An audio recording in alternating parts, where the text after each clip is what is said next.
नमस्कार, आप देख रहे हैं दूरदर्शन हिमाचल। स्वागत करते हैं आप सभी का कार्यक्रम उड़ान में। दर्शकों, कार्यक्रम उमंग में आज हमारे साथ मौजूद है एक ऊर्जावान और एक उत्साही, साथ ही साथ उभरते लेखक। जी हाँ, एक ऐसे लेखक जो कि अभी युवा हैं, ऊर्जा से ओतप्रोत हैं और कहना चाहेंगे नाम है समीर, लेकिन सपनों में ऊंची उड़ान रखते हैं, अपनी लेखनी से नित नए आयाम स्थापित करते हैं। स्वागत करना चाहेंगे समीर संधूरी का। स्वागत है समीर आपका। Thanks a lot. समीर, आप युवा हैं और इस समय आप संजौली कॉलेज में पढ़ते हैं। थोड़ा सा अपने बारे में, अपने गांव के बारे में अपना परिचय दें। मेरा नाम समीर संधू है और मैं जिला मंडी के गांव कथवाड़ी का निवासी हूं और इस समय मैं संजौली कॉलेज से अपनी द्वितीय वर्ष की पढ़ाई पूरी कर रहा हूं। जी, तो आप ज़िला मंडी से संबंध रखते हैं जी, और थोड़ा सा जानना चाहेंगे आपके पैतृक गांव के बारे में, आपके परिवार के बारे में।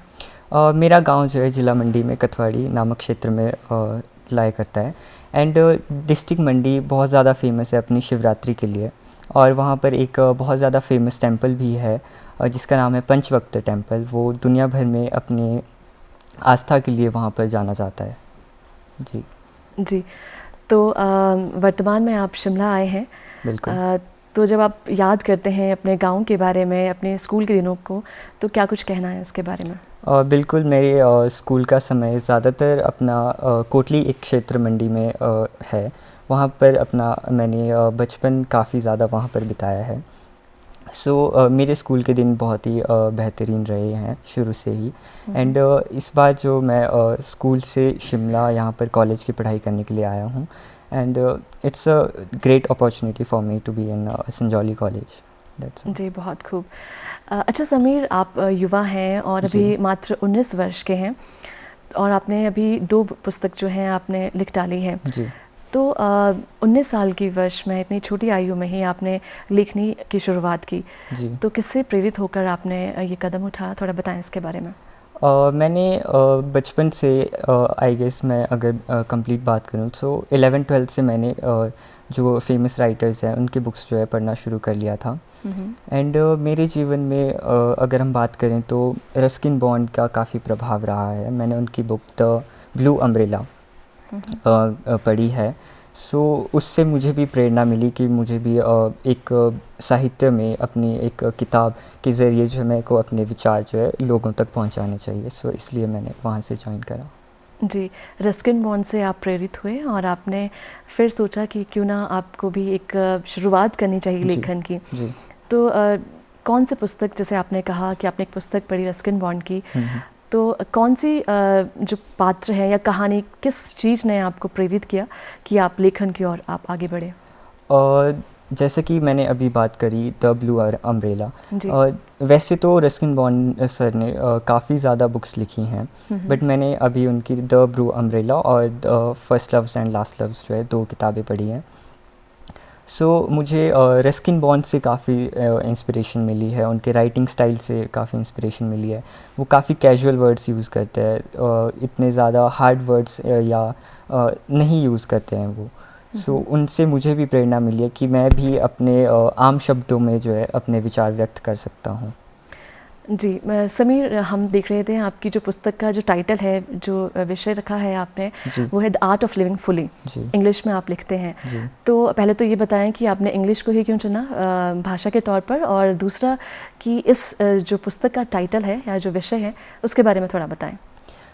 मैंने जो है अपनी पहली बुक जो है 2024 में लिखना शुरू करी थी एंड इस बुक का टाइटल मैंने the art of living fully इसीलिए लिखा बिकॉज़ मुझे लगता है कि आजकल के समय में हम ह्यूमंस में काफ़ी ज़्यादा टेंशन्स और स्ट्रेस हमें देखने को मिलता है।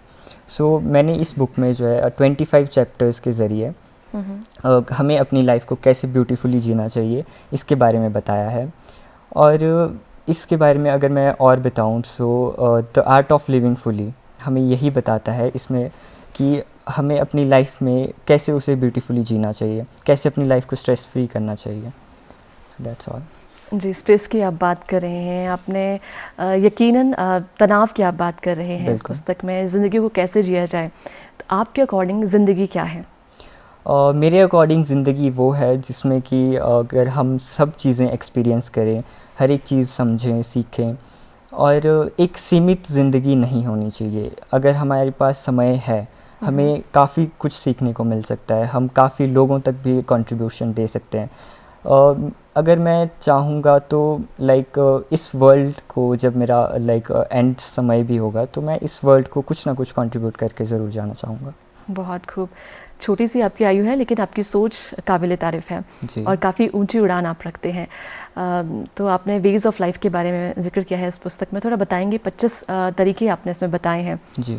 तो जो युवा इस समय देख रहे हैं, आपकी उम्र के युवा हैं, कौन से वो तरीके हैं जिसे अपना कर ज़िंदगी में आसानी से हम जी सकते हैं? अगर मैं कुछ तरीक़ों के बारे में बताऊँ, सो पहला तरीका सबसे बेस्ट होता है कि हम वर्ल्ड को एक्सप्लोर करें। हम अगर नई जगह पर जाएंगे, नया कुछ सीखेंगे, नए लोगों से मिलेंगे, सो हमें काफ़ी ज़्यादा नॉलेज गेन करने को मिलता है। एंड दूसरे अगर मैं बात करूँ तो काइंड लव भी हमें काफ़ी ज़्यादा फॉलो करना चाहिए। हमें एक दूसरे से द्वेष की भावना नहीं रखनी चाहिए, हमें प्रेम प्यार से रहना चाहिए। सो इसी तरीके से मैंने जो है 25 चैप्टर्स में जो इस बुक को डिवाइड किया है। तो शुरू के अगर हम 3 प्रमुख, जो शुरू की स्टार्टिंग के आपके 3 पन्ने रहते हैं या 3 चैप्टर हैं, क्या कुछ कहते हैं ये पन्ने? जैसे कि अगर मैं बात करूं तो शुरू के कुछ पन्ने नेचर से जुड़े भी हैं, जिसमें कि नेचर के बारे में बताया गया है कि प्रकृति से अगर व्यक्ति जुड़ा रहेगा तो वो ग्राउंड टू अर्थ भी रहता है, वो हम्बल भी रहता है और वो काइंड भी रहता है, जो कि किसी व्यक्ति के व्यक्तित्व में बहुत ज़्यादा ज़रूरी है। सो इसी से रिलेटेड हमने ये डिज़ाइन किया है। नेचर की आप बात कर रहे हैं, हिमाचल प्रदेश में आपका जन्म हुआ है। बिल्कुल। मंडी खूबसूरत जगह है, उसके बारे में आपने बताया भी।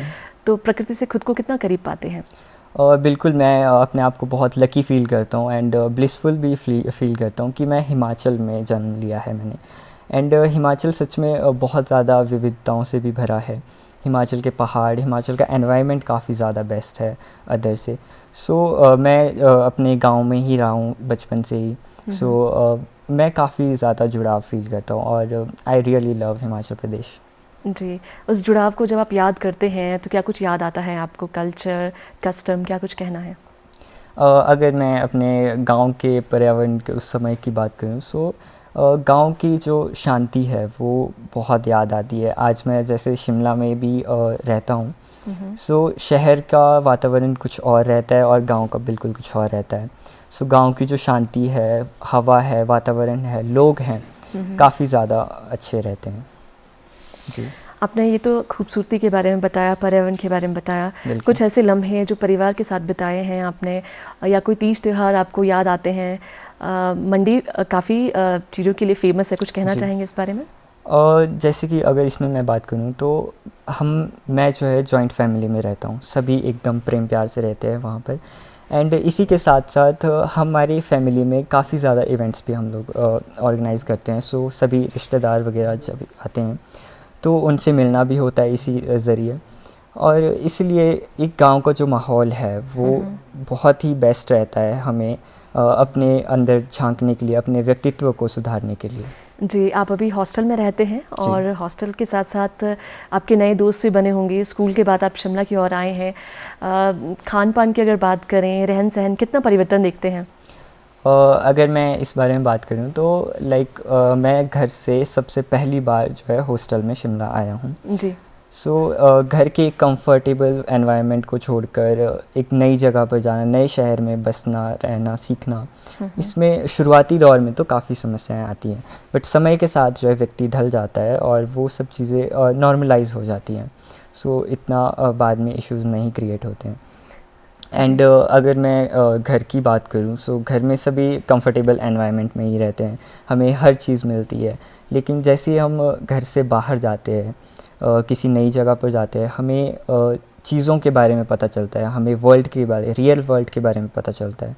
सो इसलिए आई गेस कि हमें अपने घर से बाहर जाना चाहिए, हमें नई जगह पर एक्सप्लोर करना चाहिए, सीखना चाहिए। जी, और यही मैसेज भी आपने अपनी पहली पुस्तक में दिया है कि हमें वर्ल्ड को या फिर नई नई जगह को एक्सप्लोर करना चाहिए। जी।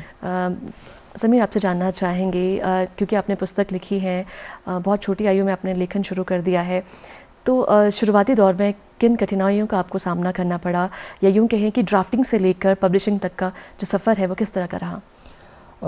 इस पर मैं कहना चाहूँगा कि लाइक अभी मेरी एज सच में 19 इयर्स है। एंड ये इतनी कम उम्र में लेखन कार्य में आना, it's really a big thing. जी। और इसमें काफ़ी चुनौतियाँ भी हमें सामने आती हैं। जैसे कि अगर मैं बात करूँ राइटिंग से लेकर वर्ड्स चुनना, कैसे एक पूरी फ्रेमवर्क एक कहानी को बनाना, या फिर कैसे अपने गाइडिंग वर्ड्स को लिखना, अपने विचारों को नोट डाउन करना, इन सब चीज़ों में काफ़ी डिफ़िकल्टीज़ भी हमें देखने मिलती है। बट समय के साथ सब चीज़ें सही हो जाती हैं। आप जिस तरह से कह रहे हैं, क्या इतना सरल रहा है लिखना? ड्राफ्टिंग कितनी बार की गई आपके द्वारा, यानी कि कितने मिस्टेक्स आपने की? और अगर हम सिलेक्शन ऑफ वर्ड्स की बात करें, कितना आसान था, कितना मुश्किल था? सिलेक्शन ऑफ वर्ड्स सच में मेरे लिए तो बहुत ज़्यादा मुश्किल था। अपने विचारों को शब्दों के तौर पर बयां करना सच में बहुत डिफ़िकल्ट काम होता है। बट ये सब को परे करके मैंने इस पर कार्य किया था। एंड ड्राफ्टिंग से अगर मैं बात करूँ तो ड्राफ्ट मैंने ऑलमोस्ट 3 ड्राफ्ट जो है पहली बुक में बनाए थे। एंड इसी के साथ जो मेरी सेकंड बुक थी, उस समय मुझे ड्राफ्टिंग में इतना ज़्यादा कोई समस्या नहीं आई, बिकॉज मुझे पहले से एक्सपीरियंस था कि कैसे पूरा प्रोसीजर फॉलो किया जाता है, कैसे सब काम किया जाता है। सो दूसरी बार के लिए मेरे लिए काफ़ी आसान था जी। ये सब चीज़ें। प्रोसीजर की आपने बात की, तो कोई किसी से आपने विशेष इसमें सहायता ली, या डिजिटल मीडिया के थ्रू या डिजिटल प्लेटफॉर्म के थ्रू आपने कुछ हेल्प ली? इसमें सब चीज़ें मैंने डिजिटल मीडिया से ही सीखी हैं, सोशल मीडिया से सीखी हैं। एंड सोशल मीडिया सच में काफ़ी ज़्यादा कारगर इसमें साबित होता है। हमें नई इन्फॉर्मेशन मिलती है, हमें पूरा प्रोसेस के बारे में पता चलता है कि कैसे एक बुक को मार्केट में उतारा जाता है, कैसे उसे पब्लिश किया जाता है। सो सोशल मीडिया का इसमें काफ़ी सहारा मिला है। तो पब्लिशर की अगर हम बात करें, कितना मुश्किल रहा एक पब्लिशर को ढूंढना, या कितना आसान रहा? पब्लिशर्स की अगर हम बात करें, सो बुक पब्लिशिंग फील्ड में अगर मैं बात करूं तो वहाँ पर 2 तरीके के पब्लिशर्स होते हैं। एक ट्रेडिशनल पब्लिशर्स होते हैं और सेल्फ पब्लिशिंग ग्रुप्स होते हैं। सो अगर हम ट्रेडिशनल्स की बात करें, सो वहाँ पर बहुत ज़्यादा डिफ़िकल्टीज़ देखने मिलती है। अगर हमें ट्रेडिशनल पब्लिशिंग करवाना है मेजरली, सो उसके लिए हमें एजेंट्स हायर करने पड़ते हैं, जो कि बहुत डिफ़िकल्ट होता है। लाइक इंडिया के काफ़ी नामी पब्लिशिंग हाउस हैं, पेंगुइन पब्लिशिंग हाउस हैं। सो इन पब्लिशिंग हाउस में बुक पब्लिश करना काफ़ी डिफ़िकल्ट काम रहता है।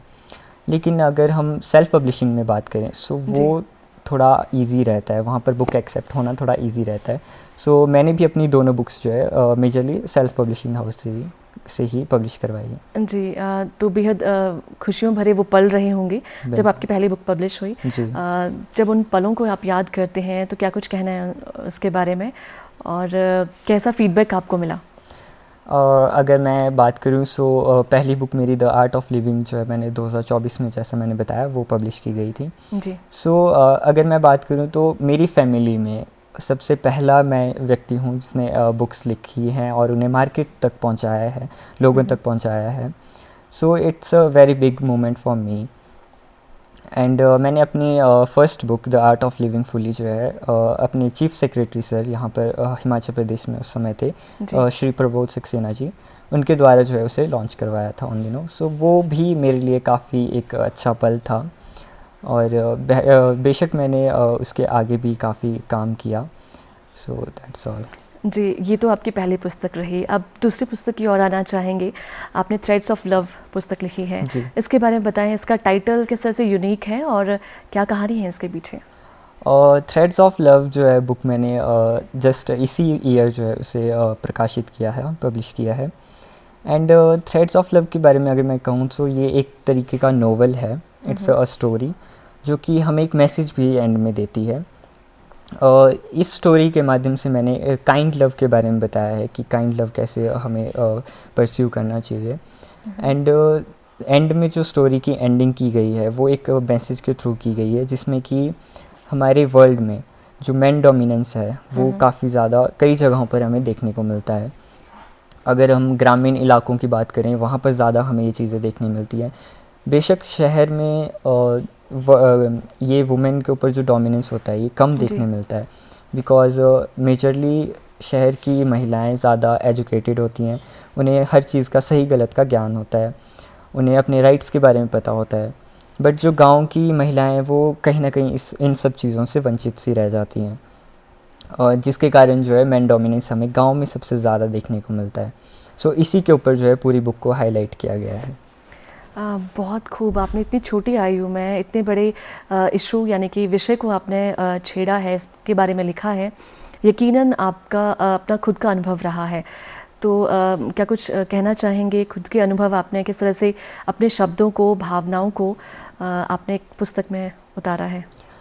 अगर मैं इसमें बात करूं मेरे अनुभव में मैंने जहाँ तक देखा है कि गांव में स्पेशली मेरा मेजर टाइम गांव में बीता है। जी। गांव में क्या होता है कि जो वुमेन्स होती हैं उनको इन्फीरियर समझा जाता है, उन्हें हमेशा पीछे रखा जाता है, एक कदम पीछे रखा जाता है मेन से।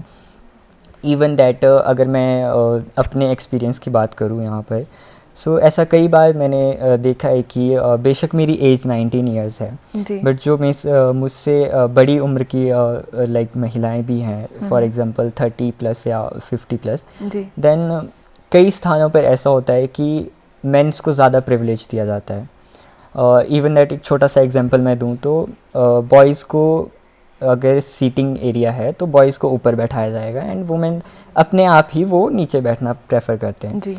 ये बैक ऑफ द माइंड उनके रहता ही है कि हम जो है इन्फीरियर हैं, हम मेन से जो है एक कदम पीछे ही हमने रहना है। तो मुझे इसमें लगता है कि ये पुराने समय से ही ये विचारधारा चली आ रही है। तो आपके अकॉर्डिंग किस तरह के परिवर्तन की इस समय समाज में ज़रूरत है? मेरे अकॉर्डिंग इस समय समाज में ज़रूरत है समानता की। वुमेन्स को भी हमें इक्वल काम करना चाहिए, वो भी डिज़र्व करती हैं हर चीज़ें। So that's why I feel कि वुमेन के लिए भी हर अपॉर्चुनिटीज़ मिलनी चाहिए। जी। आपने अपनी पुस्तक में वुमेन्स के बारे में, वुमेन एम्पावरमेंट के बारे में बात की है। आपने पात्र के ज़रिए इसमें बताया है, क्या कुछ किस तरह की तकनीक आपने इसमें अपनाई है? और इस बुक में थ्रेड्स ऑफ लव में जो है मैंने ये सब चीज़ें बात करी है। इसमें कई पात्र हैं जिसमें मेजर पात्र फॉलो किया गया है सायरा के द्वारा। सायरा एक गर्ल होती है जिसमें कि इंटर रिलीजन जो है मैरिज वहाँ पर दिखाई गई है, एंड कैसे उनकी फैमिली उस मैरिज को नकारती है और कैसे जो है सायरा के ऊपर जो है अत्याचार वगैरह किया जाता है, वायलेंस किया जाता है, उसको वहाँ पर दर्शाया गया है। और अंत में यही है कि वो कहानी पाठकों को मजबूर करती है सोचने पर, जो मेन डोमिनेंस हमारे वर्ल्ड में दिख रहा है वो उस पर प्रकाश डालती है। बहुत खूब। अच्छा समीर, आपसे जानना चाहेंगे व्यक्तिगत तौर पर, आपने जिस तरह से कहा भी, आप रस्किन बॉन्ड को पढ़ना आपने शुरू किया था और आपको काफ़ी प्रेरित भी किया है जी। अगर हिंदी साहित्य की अगर हम बात करें तो किन या फिर रस्किन बॉन्ड के अलावा आप किन लेखकों को आप पढ़ते हैं और कौन सी जो पुस्तक है आपके बेहद करीब हैं दिल के? हिंदी साहित्य की अगर मैं बात करूं स्पेशली मैंने हिंदी साहित्य अभी तक नहीं पढ़ा है। मैंने शुरू से ही इंग्लिश लिटरेचर ही पढ़ा है, काफ़ी फेमस ऑथर्स का। एक और अगर मैं ऑथर की बात करूं तो रॉबिन शर्मा, उनके बारे में मैंने काफ़ी पढ़ा है, उनकी बुक्स पढ़ी हैं जी। उनकी एक बुक है वो will cry when you die.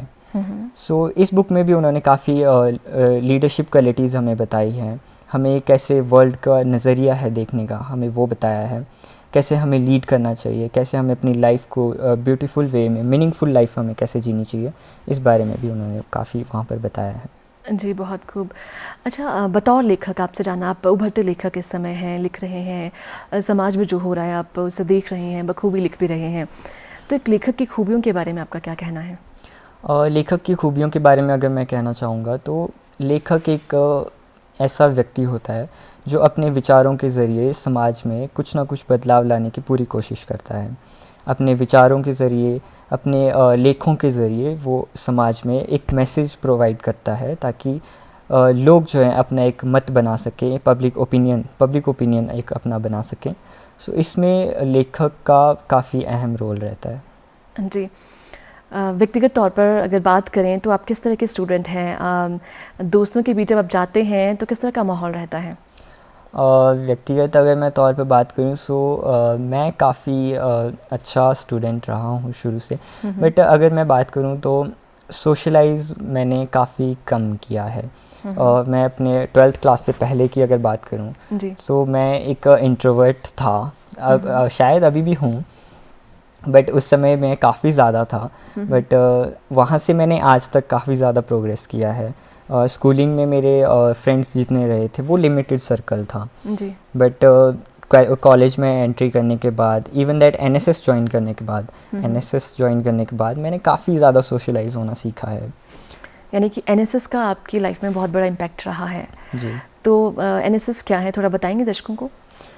NSS के बारे में अगर मैं बताऊं ये एक सोशल सर्विस है जो सरकार के द्वारा 1969 में शुरू की गई थी, और ये हर स्कूल और कॉलेजेस में जो है इसे इम्प्लीमेंट किया जाता है।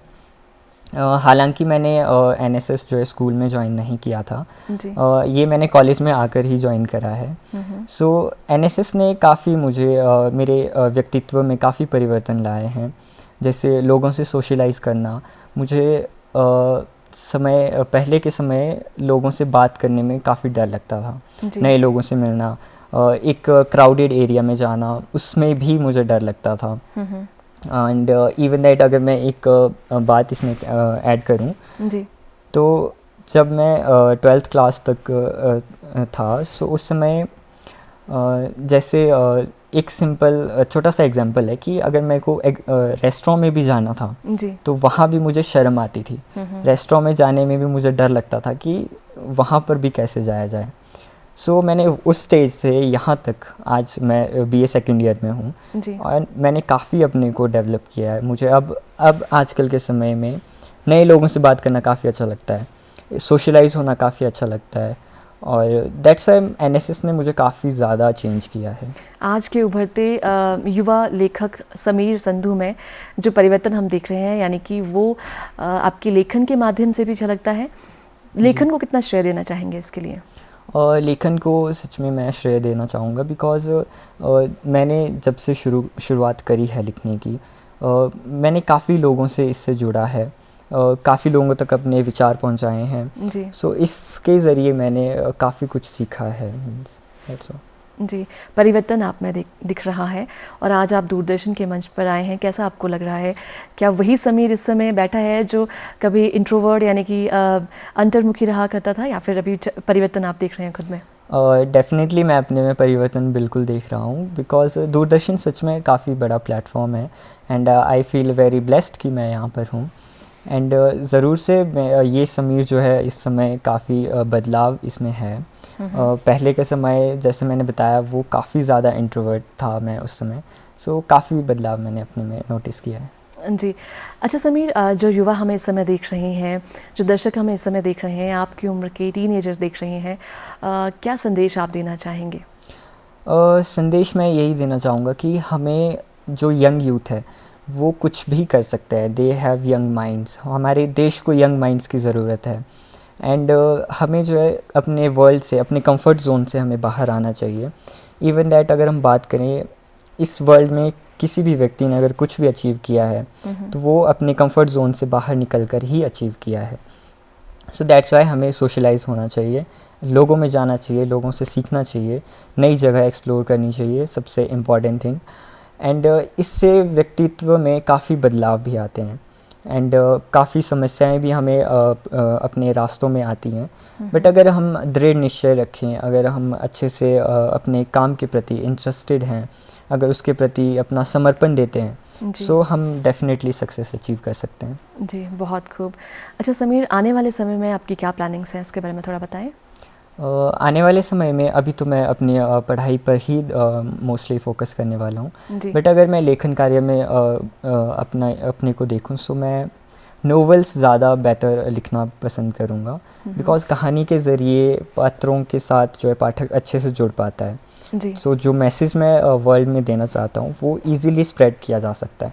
इसलिए मुझे लगता है कि नोवेल्स मेरे लिए काफ़ी बेहतर साबित हो सकते हैं। जी समीर, इसी तरह से आप दर्शकों के साथ, अपने पाठकों के साथ जुड़े रहें और समाज में नई चेतना जगाते रहें अपनी लेखनी के ज़रिए, और जी। आने वाले समय में हम आशा करते हैं इसी तरह से आप नई ऊंचाइयों को, उपलब्धियों को पाएंगे। जी। कार्यक्रम में आने के लिए बहुत बहुत धन्यवाद। Thanks a lot. दर्शकों, आज कार्यक्रम उमंग में हमारे साथ जुड़े थे युवा उभरते लेखक समीर संधू। आशा करते हैं आज कार्यक्रम में आप जानकारियाँ और इनसे मिलकर लाभान्वित होंगे। आज कार्यक्रम में बस इतना ही, दीजिए अनुमति, नमस्कार।